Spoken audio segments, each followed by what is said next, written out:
بسم اللہ الرحمن الرحیم۔ السلام علیکم دوستو، میں Mureed Saleem, welcome to my YouTube channel novel orchard. کیسے ہیں آپ سب لوگ؟ جی تو گائز آج ہم نے ریڈ کرنا ہے نیو ناول۔ اس سے پہلے اگر آپ نے میرے چینل کو سبسکرائب نہیں کیا تو سبسکرائب کر لیں، ساتھ میں بیل آئیکن بھی پریس کر لیں تاکہ آنے والی ویڈیو آپ کو ملتی رہے۔ ویڈیو کو لائک شیئر کمنٹ کرنا نہ بھولیں۔ چلتے ہیں ناول کی طرف۔ پورا گھر چمچم کر رہا تھا۔ ڈرائنگ روم کی سیٹنگ بدلی گئی تھی۔ نئے پردے، قالین اور فرنیچر کے علاوہ قدرتی مناظر سے دلکش نظر آتی دلاویز سینری سے دیواروں کو انوکھا حسن مل گیا تھا۔ Living room, lounge, lobby rooms, lawn اور گیسٹ روم میں آرٹسٹک مائنڈ اور سلیقہ مند ہاتھوں کا ہنر جادواں تھا۔ کچن میں کھانوں کی اشتہا انگیز خوشبوئیں پھیلی ہوئی تھی۔ وہ خاموشی سے ٹرے میں سلاد ڈیکوریٹ کری تھی جب لیمن کلر کے جارجٹ سوٹ میں فریش سی فرح بیگم اندر داخل ہوئی اور ایک طاہرانہ نگاہ صاف ستھرے کچن پر ڈال کر اس سے مخاطب ہوئی۔ تمام چیزیں تیار ہیں؟ ان کی باروب آواز پر شدید کبیدگی اور تلخی تھی۔ جی سب تیار ہے۔ فرح بیگم کو دیکھ کر حسب معمول ربیکہ کا ہاتھ تو دل لرزش کا شکار ہو چکا تھا۔ مارے روب کے وہ ان سے یوں ہی خوفزدہ رہتی تھی۔ کان کھول کر سنو، جب تک عمر یہاں رہے گا اس کے سامنے اپنا یہ منحوس وجود لے کر مت آنا، تاکہ وہ تمہاری نحوست سے دور رہے۔ تمہارے منحوس سائے سے اس گھر کی خوشیوں کو بچانے کے لیے میں نے ایک ملازمہ کا انتظام کیا۔ عمر کی موجودگی تک وہ یہاں رہے گی۔ ایک کے بعد ایک نفرت بھرے الفاظ ان کے منہ سے نکلتے چلے گئے اور وہ گھائل ہوتی گئی۔ ایسا پہلی مرتبہ نہیں ہوا تھا۔ ایسے القابات وہ بچپن سے سنتی آ رہی تھی۔ منحوس وجود، سبز قدموں کی نحوست۔ بچپن سے جوانی تک وہ خود کو انہی دائروں کے حصار میں چکراتی دیکھتی آئی تھی۔ اس کی ذات پر نحوست کا ایسا لیبل لگا کہ اپنا حقیقی نام بھول چکی تھی۔ اگر کوئی بھولے بھٹکے سے اس کے اصل نام سے پکارتا تو فوراً ہی پلٹتی تھی۔ بڑا اجنبی اور غیر شناسا سا لگتا اسے اپنا نام۔ عجیب بات تھی، بچپن سے اسے لفظوں اور طعنوں سے گھائل و عاری ہونے کے باوجود وہ ان لفظوں اور طعنوں، نفرت انگیز رویوں، حقارت آمیز نگاہوں کو نظر انداز کرنا نہ سیکھی تھی۔ ہر روز اسے ایسی نگاہوں زبان کے کھنجروں کا سامنا کرنا پڑتا اور وہ ڈھیٹ یا لاپرواہ بننے کی بجائے ہر زخم سے اٹھتی ٹیسوں پر بے آواز سی سختی تڑپتی رہتی تھی۔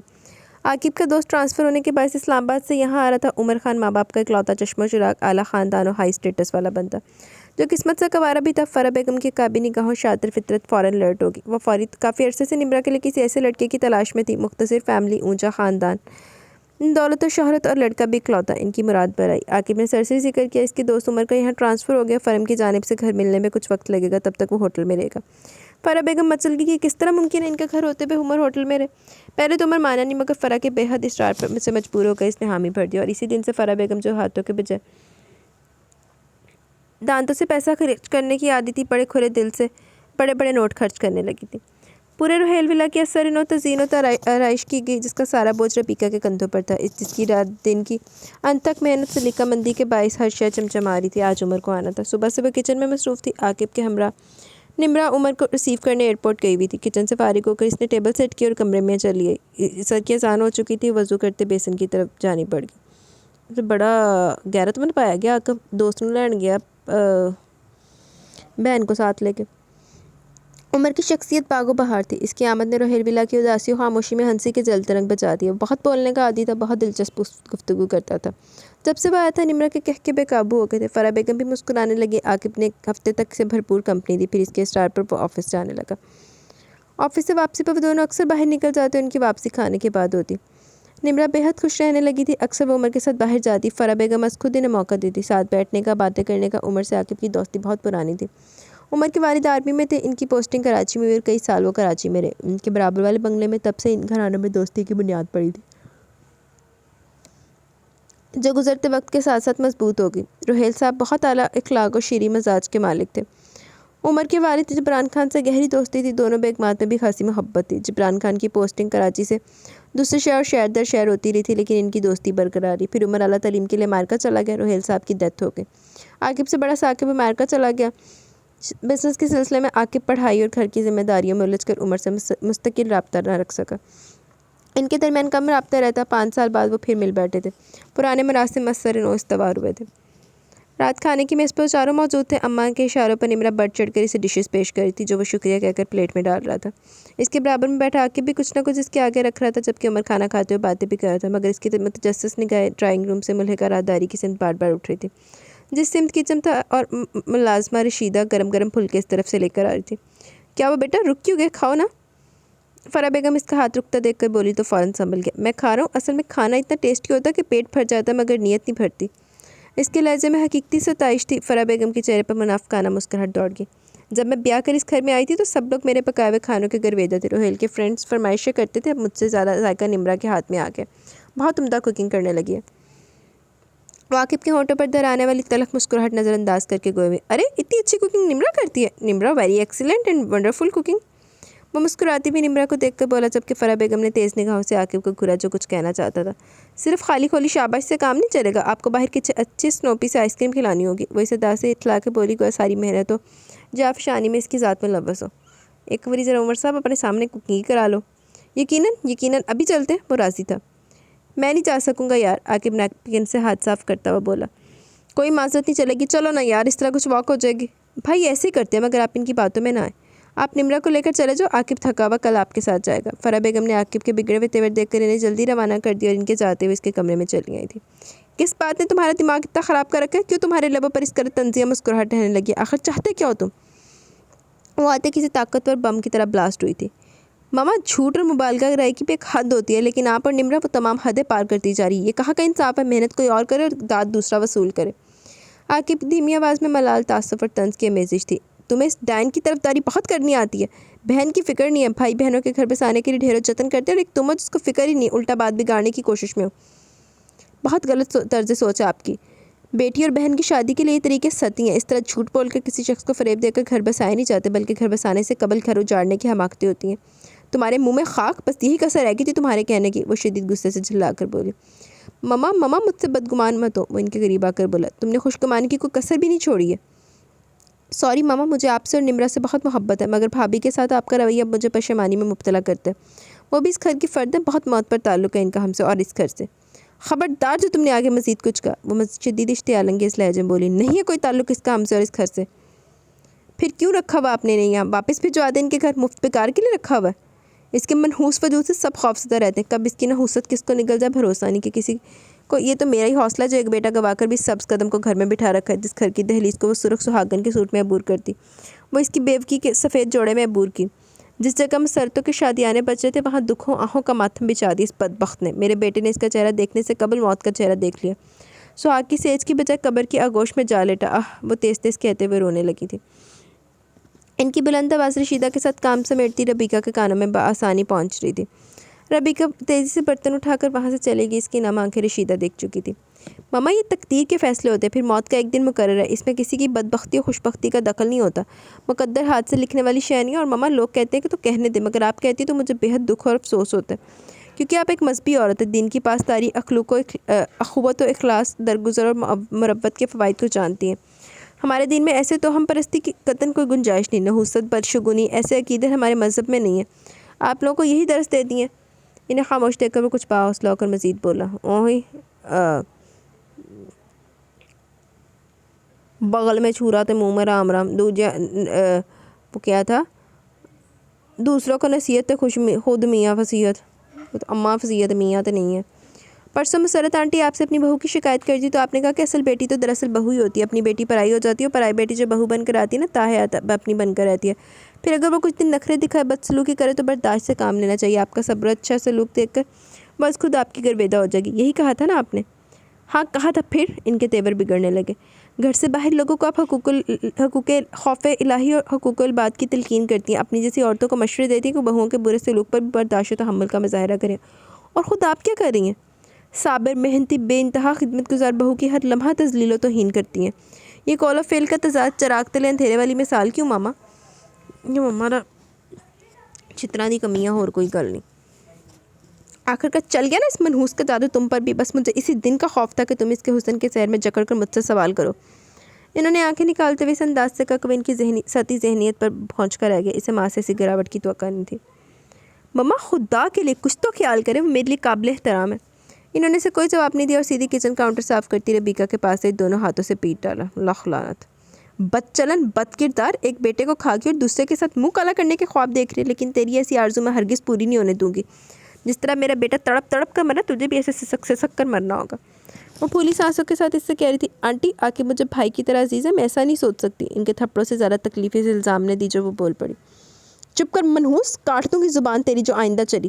وہ جس طوفانی رفتار سے آئی تھی ایسے چلی بھی گئی۔ بھابھی جی، بیگم صاحبہ تو بہت ظالم ہے، باہر تو لوگ ان کو بہت اللہ والی سمجھتے، بہت تعریف کرتے ہیں ان کے درس کی، ان کے واعظ کی، دین کی بہت اچھی اچھی باتیں بتاتی ہیں، اور یہاں گھر میں ایسی کوئی بات نہیں نظر نہیں آتی جو یہ لوگوں کو بتاتی ہیں۔ رشیدہ اندر آ کر اس سے حیرانگی سے مخاطب ہوئی جو اپنے آنسو ضبط کرنے کی صحیح کری تھی۔ یہ سب میرے نصیب کی خرابی ہے، اس کے اسپارٹ انداز نے رشیدہ کا منہ بند کر دیا تھا، مگر اپنے جسم سے اٹھتی درد کی ٹیسوں کو نہ روک پائی۔ تیرا اگلا پچھلا کوئی نہیں ہے؟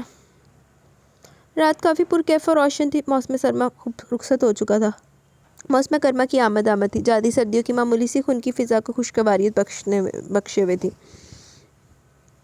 گلاب کی روح پرور خوشبوؤں سے معطر ہوائیں دل و دماغ کو تازگی اور لطافت سے مسحور کر رہی تھی۔ عمر گیلری میں کھڑا نیچے لان میں دیکھ رہا تھا، رات کا پہلا پہر تھا، وہ اپنی مخصوص جگہ پر موجود تھی جہاں وہ اسے مسلسل کئی دنوں سے بیٹھا دیکھتا آ رہا تھا۔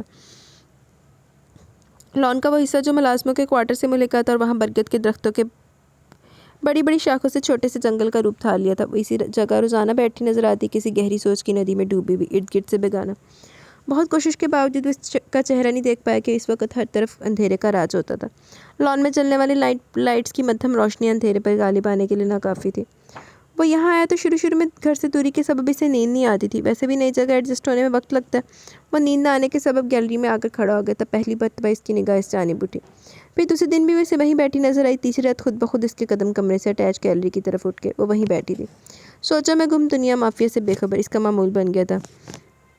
وہ گیلری میں آ کر کھڑا ہو جاتا، اسے دیکھتا رہتا، جو شاید رات کی اس تنہا تاریکی میں تازہ ہوا اور آزاد ماحول میں کچھ وقت گزارنے آ جاتی تھی۔ وہ بہت کم وقت وہاں بیٹھتی تھی اور پھر کوارٹر کی سمت گم ہو جاتی۔ عمر کی کھلنڈری اور چلبلی طبیعت کے اندر تجسس مچلنے لگا، وہ کون ہے؟ وہ گھر میں رہتی تھی مگر سامنے نہیں آتی تھی۔ وہ گھر کے سب افراد سے واقف تھا، فرح آنٹی، نمرہ، سمرہ اپی جو اپنے سسرال میں تھی، یہاں کی اکلوتی ملازمہ رشیدہ۔ اس کے باوجود کوئی بھی اسرار وجود تھا جو اپنے ہونے کا بھرپور احساس کچن سے لے کر اس کے گیسٹ روم تک اندیکھے وجود کی سلیقہ مندی نفاست سے متجسس کر چکی تھی۔ آج اس نے فیصلہ کر لیا وہ یقیناً وہی وجود ہے جو رات کی تاریکی میں برگد کی بوڑھی شاخوں سے اپنا دکھ، اپنے احساسات شیئر کرتا ہے۔ اس اسرار سے پردہ اٹھا کر رہے گا۔ پہلے اس نے گیلری سے جھانک کر اس کی موجودگی کی تصدیق کی، پھر دبے دبے قدموں سے سیڑھیاں اتر کر اس جانب چل پڑا اور اس کے قریب کیا تو معلوم ہوا وہ گھٹنوں میں چہرہ چھپائے رو رہی ہے، اس کی دھیمی دھیمی سسکیاں سے ڈسٹرب کر کے۔ السلام علیکم۔ وہ واپس لوٹنے کی خواہش کو دبا کر آہستگی سے سلام کر بیٹھا۔ جواباً رد عمل بڑا غیر متوقع تھا، اس کی آواز سن کر وہ اس طرح کھڑی بھی گویا سے 440 وولٹ کا کرنٹ لگا۔ آپ؟ خوف سے اس کی آواز بری طرح لرز رہی تھی۔ ارے آپ اتنا ڈریے مت، میں انسان ہوں، کوئی بھوت نہیں۔ میرا نام عمر جبران خان ہے، اسلام آباد سے یہاں آیا ہوں، عاقب کا دوست ہوں، اور عاقب کی فیملی سے بہت اچھے ریلیشن ہے میری فیملی کے۔ یہ تھے میرا تعارف، اب آپ بتائیں کون ہیں آپ؟ یہاں روز رات کو بیٹھا دیکھتا ہوں، دن میں آپ کہیں نظر نہیں آتی۔ عمر اس کی جانب دیکھتا ہوا کہہ رہا تھا۔ آسمان پر چمکتا چاند ان ساعتوں میں عین برگد پر تھا، اس کی سحر تراز چاندنی پر برگد کی گھنی شاخوں سے چھنتی روشنی میں اس کی سفید رنگت اور دلکش نقوش ایسے تھے جیسے بدلی میں چاند۔ وہ اسد گھبرائی بکھلائی ہوئی تھی۔ آپ کون ہیں؟ اپنا تعارف کروائے نا۔ وہ دوبارہ بولا۔ میں کوئی نہیں ہوں۔ وہ سخت سراسیمہ تھی۔ آپ کوئی نہیں ہے؟ اچھا، یعنی آپ وہی ہیں جو مجھے شبہ تھا۔ وہ ایک دم سنجیدگی سے گویا ہوا۔ کیا مطلب؟ اس کا دل بری طرح دھڑکا کہ شاید وہ اسے پہچان گیا کہ وہ ثاقب کی بیوی ہے۔ خوف و فکر سے اس کی جان پر بنی ہوئی تھی۔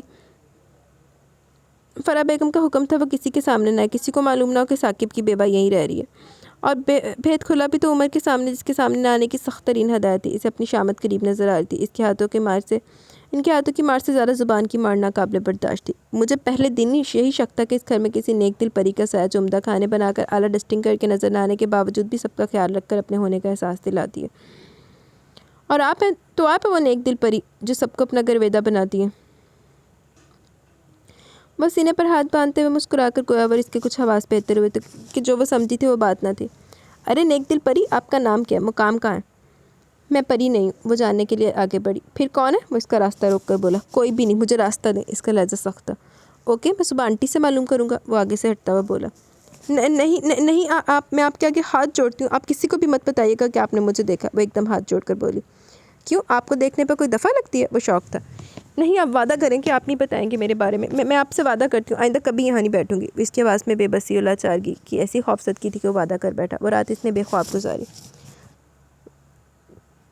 لرزتی کانپتی آواز کی بے بسی اور خوف اسے عجیب سے اضطراب و بے سکونی میں مبتلا کر گئی۔ صبح ناشتے کی میز پر سب نے اس کی مزمل طبیعت، سرخ آنکھوں کی تھکاوٹ کو محسوس کیا۔ طبیعت تو ٹھیک ہے نا بیٹا؟ فرح بیگم نے بوائل انڈے کی ڈش اس کے آگے رکھتے ہوئے استفسار کیا۔ جی آنٹی، میں ٹھیک ہوں، وہ فورک ایگ میں پھنساتے ہوئے بولا۔ لگ تو نہیں رہے، آنکھیں آپ کی بہت سرخ ہو رہی ہیں، نمرا نے کہا۔ فیور تو نہیں ہو گیا؟ عاقب نے فکرمندی سے کہا۔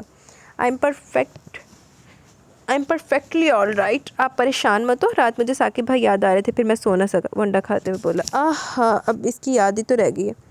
ثاقب کے ذکر پہ ان کے چہرے سنجیدہ ہو گئے۔ فرح بیگم ایک رنجیدگی سے گویا وہ ہم سے جدا ہو گئے، مگر ان کی یاد کبھی جدا نہیں ہو سکتی۔ عاقب گہری سانس لے کر کہہ اٹھا۔ ثاقب بھائی کی وائف کہاں ہوتی ہے؟ اس نے فرح بیگم سے سوال کیا اور جواب میں کئی رنگ ان کے چہرے پر پھیلتے دیکھے۔ وہ یہی ہوتی ہے، اسی گھر میں، ماں کے مکر فریب کے جال بنتے دیکھ عاقب نے فوراً کہا۔ اسی گھر میں؟ اٹس امپاسبل، میں نے آج تک انہیں نہیں دیکھا، مجھے تقریباً 1 ہفتہ ہونے والا ہے، کیا اس دوران وہ کہیں گئی ہوئی ہیں؟ وہ باری باری ان تینوں کے چہرے دیکھ رہا تھا، پھر اس کی حساس نگاہوں سے فرح بیگم کے چہرے پر نمودار ہوتا تنفر و برہمگی نمرا کے انداز میں لاپرواہی و بیگانگی و بے چینی چھپی نہ رہ سکی۔ ان میں صرف عاقب کا انداز و چہرہ پرسکون و ہر قسم کی ہچکچاہٹ و اضطراب سے پاک تھا۔ وہ کہاں جائیں گی یار، یہی ہیں۔ بھابھی کی پیدائش سے 2 ماہ قبل ان کے والد کا انتقال ہو گیا۔ پیدائش پر والدہ کا ان کے چچا نے پرورش کی، اور بھابھی کی شادی سے کچھ عرصہ قبل ان کے چچا کا بھی انتقال ہو گیا۔ جیسے تیسے چچی اور ان کے بچوں نے ان کو برداشت کیا۔ رخصتی کے بعد شادی والے دن جب بھائی کی کار ٹرک سے ٹکرائی، بھائی موقع پر ہی ہلاک ہو گئے۔ بھابھی بھی شدید چوٹوں کے باعث کئی دن ہسپتال میں ایڈمٹ رہی۔ مما اور سمرا اپنی موزانہ طور پر محفوظ رہیں۔ بھابھی کے گھر والوں نے منحوس کہہ کر ان سے رشتہ توڑ لیا۔ اوہ ویری سیڈ، وہ ہے کہاں؟ میں ان سے ملنا چاہوں گا۔ اپنے اندر ایک عجیب سی بےقلی و وحشت پھیلتے محسوس کر رہا تھا۔ اس وجدانی کیفیت میں وہ فرح بیگم کو نہ دیکھ سکا جو شعلہ بر نگاہوں سے عاقب کو گھوری تھی۔ نمرا کا موڈ بھی آف ہو چکا تھا۔ اچھا، مطلب وہ اگے پیچھے کوئی نہیں ہے، اس وقت تو بیچاری اتھے نہ کر ذلیل ہوندی پئی ہے۔ دراصل بیٹے، پیدر پہ حادثہ اس کے ساتھ اس طرح ہوئے کہ وہ لڑکی خود احترامی و بھروسے سے محروم ہوگی۔ ایسے وقت میں نے اس کو تنہا چھوڑنا مناسب نہیں سمجھا کہ میرا بیٹا نہ رہا مگر بہو تو میرے قریب رہے گی۔ دل سے لگا کر رکھا ہوا میں نے اسے۔ سمرا نمرا سے زیادہ عزیز ہے مجھے، ناشتے کے بعد ملواتی ہوں۔ وہ بہت عقل مند و باحیا لڑکی ہے، اس کی خواہش پر ہی میں کسی کو اس کے متعلق نہیں بتاتی۔ وہ کہتی گھر میں جوان دیور موجود ہے، لوگوں کو رسوائی کا موقع نہ ملے، اس لیے کسی سے نہیں ملتی۔ کافی وقت سے انہوں نے اپنے اشتعال انگیزی پر قابو پا کر بات بنائی تھی۔ لعنتی خاتون! ربیکہ سے اس کی ملاقات بہت سرسری ہوئی۔ وہ چادر کو اپنے گرد لپیٹ کر گردن و نگاہیں جھکا کر صرف سلام کر پائی۔ فرح بیگم اس کے ساتھ اس طرح تھی جیسے قیدی کے ساتھ کوئی سپاہی اپنی نگرانی میں ملاقات کرواتا ہے۔ وہ بھی رات والی اس نیک دل پری کو ثاقب کی بیوہ کے روپ میں دیکھ کر خاموش رہ گیا۔ مما، کیا ضرورت پڑ گئی تھی آپ کو اس منحوس سے عمر کو ملوانے کی؟ نمرا فرح سے آ کر مخاطب ہوئی۔ ضرورت پڑ گئی تھی، تبھی میں نے مناسب سمجھا کہ عمر سے چھپانا خطرناک ہے، کیونکہ وہ اس گھر کا ہونے والا داماد ہے۔ آج نہیں تو کل اس پر حقیقت عیاں ہو جائے گی۔ پھر عاقب کہاں چھپانے والا ہے؟ وہ نمرا کو دیکھتے ہوئے بول رہی تھی۔ پرپل اور یلو ساڑی میں نکسک سے تیار وہ خوبصورت لگ رہی تھی۔ کہیں جا رہی ہو؟ جی مما، وہ میں عمر کے ساتھ۔ اچھا ٹھیک ہے، جاؤ، کل سمرا اور عاطف آ رہے ہیں، گھر میں ہی رہنا۔ میں بھی بیگم سجاد کے یہاں جا رہی ہوں درس قرآن میں۔ وہ ڈرائیور کے ہمراہ چلی گئی تھی۔ عمر اس وقت خلاف معمول چلتا آ گیا۔ گھر میں پہلے سناٹے نے استقبال کیا۔ وہ اپنے کمرے میں چلا۔ حسب معمول کمرہ صاف ستھرا تھا۔ بیڈ کی چادر بے شکن تھی، گلدانوں میں تازہ پھول مہک رہے تھے، ہر شے اپنی جگہ پر موجود تھی۔ وہ شوز اتار کر بیڈ پر لیٹ گیا۔ کل تک وہ حیران ہوتا تھا کہ رشیدہ کس طرح اتنی مہارت و صفائی سے اس کی چیزوں کو سیٹ کرتی ہے۔ وہ صبح کمرہ خوب پھیلا کر جاتا۔ گھر میں اکلوتا ہونے کے باعث بہت لاڈلا اور چہیتا تھا، اسے کبھی بھی چیزوں کو سنبھالنا نہیں آتا تھا۔ اس کی موجودگی میں کمرہ پھیلا رہتا۔ یہاں بھی یہی معمول تھا۔ آج اس پر حقیقت عیاں ہوئی کہ یہ تمام سحر انگیزی ربیکہ کے سلیقہ مند ہاتھوں کی تھی۔ ربیکہ کے خیال سے اس کے اندر ایک نامانوس سا جذبے نے سرسراہٹ کی اور وہ اضطراب میں اٹھ کھڑا ہوا۔ بے نام سی ہلچل خاصی دیر تک ہوتی رہی۔ وہ فریش ہونے باتھ روم میں گھس گیا۔ رشیدہ چائے کی طلب اسے کمرے سے وہاں لئی۔ او آپ؟ رشیدہ مارکیٹ گئی ہے سبزی لینے۔ ربیکہ کچن میں سے دیکھ کر قدرے سر پٹائی۔ آنٹی، نمرا کوئی بھی گھر پہ نہیں ہے؟ عمر کنکھیوں سے اس کا جائزہ لیتا بولا۔ کاٹن کے سوٹ کا رنگ قدرے اڑ چکا تھا، پرنٹ بھی بار بار استعمال سے دھبوں کی صورت اختیار کر گئے تھے، اور اس کے نازک جسم پر سوٹ بہت ڈھیلا تھا۔ چہرہ دوپٹے کی عہد میں واضح نہ تھا۔ اس کی ذہنی حالت سہم، بے بسی اور لاچاری فرح بیگم کی دوگلی ماسک زدہ شخصیت کو ظاہر کرنے میں پیش تھی۔ آنٹی درس قرآن میں گئی ہیں، شاید ساتھ نمرا بھی گئی ہو۔ آپ کو کچھ چاہیے؟ ربیکہ اس کی موجودگی میں گھبراہٹ کا شکار ہو رہی تھی۔ جی چائے چاہیے، کچھ سر میں درد ہے، آفس سے بھی جلدی آ گیا اسی وجہ سے۔ وہ وہیں کرسی کھینچ کر بیٹھتا ہو بولا۔ آپ اپنے روم میں جائیں، میں چائے وہیں بھجواتی ہوں، رشیدہ آتی ہوگی۔ اسے وہیں بیٹھتے دیکھ کر بکھلاہٹ چھپاتے ہوئے کھویا بھی۔ اوکے، ایکچولی میں آپ سے ایکسکیوز کرنا چاہتا ہوں، کل رات میں نے آپ کو نامعلوم کیا کہہ دیا۔ اس کی خوفزدہ حالت سے بے خبر ہو کہہ رہا تھا۔ کوئی بات نہیں، مجھے برا نہیں لگا، وہ کیٹل برنر پر رکھتے ہوئے بولی، لیکن میں بے حد گلٹی فیل کر رہا ہوں، مجھے احساس نہیں تھا کہ آپ یہاں ہو سکتی ہیں۔ کل رات آپ سے بات ہوئی تو مجھے خیال ہے آپ ربیکہ تو نہیں ہیں، کیونکہ ثاقب بھائی کے فیملی ممبرز کو میں جانتا ہوں۔ میرا خیال درست نکلا۔ جی، ربیکہ کو شدید اختلاط ہونے لگا۔ عمر جان ہی رہا تھا وہ اس پر عائد جبر و پابندیوں سے ناواقف۔ ثاقب کی بیوہ اس گھر کی بہو سمجھ کر بہت احترام و مہذب انداز میں گفتگو کر رہا تھا، اور یہ سوچ کر پریشان ہو رہی تھی اگر کسی بھی لمحے فرح یا نمرا میں سے کوئی آگے اور عمر کو اس کی گفتگو کرتے دیکھ لے تو وہ زندہ درگور کر دی جائے گی۔ اسی خوف و پریشانی میں وہ اسے نارمل طریقے سے بات نہیں کر پا رہی تھی اور چاہتی تھی کسی طرح وہ چلا جائے۔ آپ کچھ کنفیوزڈ ہیں؟ وہ اس کے اضطراب و بے چینی کو بھانپ کر گیا۔ جی نہیں، آپ اپنے روم میں جائیں، چائے اور ٹیبلٹ پہنچاتی ہوں۔ عمر کو اپنی حدت کا احساس ہو مگر کچھ سوچ کر کوئی سخت جملہ کہنے سے رک گیا۔ شاید آپ مجھے معاف نہیں کر سکی میری کل کی گستاخی پر۔ میں نے کہا نا ایسی کوئی بات نہیں۔ چائے کے پانی میں ابال آ چکا تھا، قہوے کی سوندھی خوشبو وہاں پھیل گئی۔ ربیکا نے فریج سے دودھ کا پیکٹ نکالتے ہوئے جواب دیا۔ اسی لمحے گیٹ کھلنے کی آواز آئی، دودھ کا پیکٹ اس کے ہاتھ سے فرش پر گر پڑا۔ وہ متحوس سی عمر کی طرف بڑھی۔ خدا کے لیے آپ یہاں سے چلے جائیں یہاں سے، ورنہ بہت برا ہوگا۔ لمحے بھر میں اس کے چہرے کی سفیدی زردی میں بدل گئی، مارے خوف کے وہ کانپ اٹھی۔ عمر اس کی حالت دیکھ کر پریشان ہو گیا مگر فوراً باہر آ گیا۔ رشیدہ ہاتھ میں باسکٹ پکڑے اندر داخل ہو رہی تھی، اسے دیکھ کر سلام کر کچن کی جانب بڑھ گئی، جہاں اسے دیکھ کر ربیکا کی جان میں جان آئی۔ پھر بہت جلد عمر کی نگاہوں میں ربیکا کی حیثیت اور فرح بیگم و نمرہ کی حقیقت آ گئی۔ فرح بیگم جو مذہب پرست 100 مسالات کی پابند ہے، پابندی سے دینی محفلوں میں شرکت کرتی ہیں، گھر میں بھی اکثر درس و تدریس ہوتی رہتی ہے، مگر ان کے مزاج و طبیعت میں کہیں بھی مذہبی اخلاق و رواداری درگزر اور نرمی نظر نہ آتی تھی۔ اپنے سے کمتر لوگ خصوصاً ربیکا کے ساتھ ان کا رویہ بےحد خراب تھا۔ تمام معلومات سے رشیدہ کی زبانی معلوم ہوتی رہتی تھی، پھر اس کی نگاہوں سے بھی کبھی کبھی فرح بیگم کی زیادتیاں گزر جاتی۔ کن سوچوں میں گم ہے؟ اس کی آواز پر اس نے سر اٹھا کر blue jeans red stylish T shirt میں سامنے کھڑی شارٹ بالوں کی اونچی پونی ریڈ نگینوں والے آویزے گردن ویسا ہی نیکلس میک اپ زدہ چہرے پر سب سے زیادہ نمایش سرخ لپسٹک سے رنگے ہونٹوں والی ربیکا کو دیکھا۔ وہ خوبصورت تھی مگر باوقار نہیں۔ عمر نے نگاہیں پھیر لی۔ نمرہ نو دیکھیا سی۔ وہ خوبصورت تھی مگر باوقار نہیں، عمر نے نگاہیں پھیر کر کہا۔ ممی پاپا کے سارے میں کچھ دن چھٹی لے کر ان کے پاس رہوں، یہی سوچ رہا ہوں ابھی جاؤں یا پروجیکٹ ڈیزائن کرنے کے بعد۔ آپ کے لیے کیا پرابلم ہے؟ ویکینڈ کو جائیں، منڈے کو واپس آ جائیں، ایک دن کی چھٹی آپ کی فرم افورڈ کر سکتی ہے۔ وہ مسکراتی ہوئی سامنے بیٹھ کے اور مشورہ دیا۔ فرم کی جانب سے ایک بھی پریشر نہیں مجھ پر، مگر پروجیکٹ سے ایک دن کی لیو بھی فرم کے لیے بڑے نقصان کا باعث ہوگی، جو میں نہیں چاہتا کسی کو میری وجہ سے پرابلم ہینڈل کرنی پڑے۔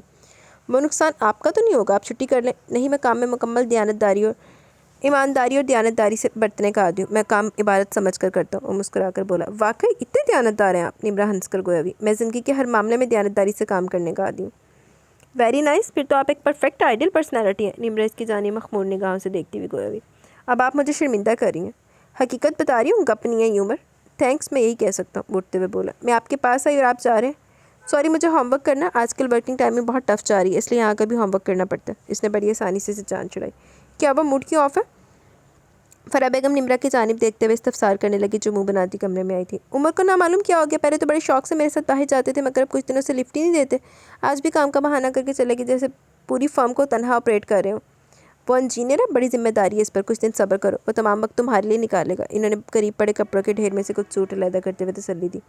معلوم نہیں وہ وقت کب آئے گا۔ وہ بیڈ پر نیم دراز ہو کر بولی۔ بہت جلد، مجھے پکا یقین ہے، جس حساب سے وہ تمہارے ساتھ رہتا ہے۔ ماں کی بات پر اس کے لبوں پر خوبصورت مسکراہٹ بکھر گئی۔ یہ پرانے کپڑے کیوں نکال کر بیٹھی ہیں؟ سمرہ آئی تھی تو کہہ رہی تھی اس منحوس کے کپڑے بہت خراب ہو گئے، گھر جا کر آتی باتیں کستے ہیں کہ ہم نے اسے نوکروں سے بدتر حلیے میں رکھا ہوا۔ ادھر عمر بھی اس کے بارے میں جان چکا، کسی نہ کسی طرح اسے سامنا ہونے کا امکان رکھتا ہے۔ یہی سوچ کر میں نے اپنے کچھ سوٹ نکالنے بیٹا۔ یہ دامادوں کی ذات بڑی طوطا چشم ہوتی ہے، ذرا ذرا سی بات پر آنکھیں بدلنے لگتی ہیں، بہت سوچ سمجھ کر ان سے تعلقات بہتر رکھنے پڑتے ہیں۔ یہ عاطف بھائی کا نوابی پن مجھے ایک آنکھ نہیں بھاتا، کھانے پینے کے اتنے شوقین ہیں، ہر چیز کھاتے ہیں اور ساتھ میں نقص بھی نکالتے ہیں۔ اب کیا کریں، بیٹی دیے تو نخرے تو اٹھانے پڑیں گے۔ وہ چند سوٹس اس میں سے نکالتی ہوئی بولی۔ جا دفعہ ہو جا کے، لانتی ماں دی، لانتی ٹبر۔ ہال روم میں درس کا پروگرام ہو رہا تھا۔ فرح بیگم خوش مزاجی، خلوص و مروت، رواداری اور زن کساری کی مجسم صورت بنی بیٹھی تھی۔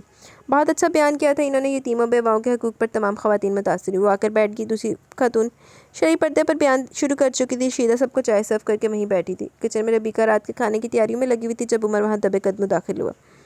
ربیکا نے اسے دیکھ کر سنک میں چکن دھوتے ہوئے بولنا چاہا کہ مگر اس سے قبل عمر کہہ اٹھا۔ او، آپ کیا چاہیے؟ آپ اپنے کمرے میں جائیں، رشیدہ لے کر آتی، یہی کہنے والی تھی نا آپ؟ وہ سینے پر ہاتھ باندھ کر اس کے انداز میں بولا۔ انداز سنجیدہ مگر آنکھوں میں شوخی تھی، لیکن ربیکا اس کے انداز پر مسکرا بھی نہ سکی، صرف دانتوں سے ہونٹ کاٹ کر رہ گئی۔ جی، چائے پئیں گے آپ؟ ربیکا کے لہجے میں ناپسندیدگی ڈر آئی۔ اگر یہیں بیٹھ کر چائے پینے کی اجازت دے تو آپ کہاں جا رہی ہیں؟ جواب میں ربیکا نے اس کے آگے چائے کا مگ رکھا، خود کچن سے باہر جانے لگی تو استفسار کر بیٹھا۔ آپ یہاں بیٹھیں گے تو مجھے باہر جانا ہوگا۔ ایسا کیوں؟ آپ خود کو اتنا الگ تھلگ کیوں رکھتی ہیں؟ نمرہ بھی اس گھر میں آپ کی ہم عمر ہے، بہت انڈیپینڈنٹ لائف جی رہی ہے، پھر آپ کیوں خول میں بند ہو کر رہ گئی؟ نمرہ اس گھر کی بیٹی اور میں بہو، بلکہ کچھ نہیں ہوں۔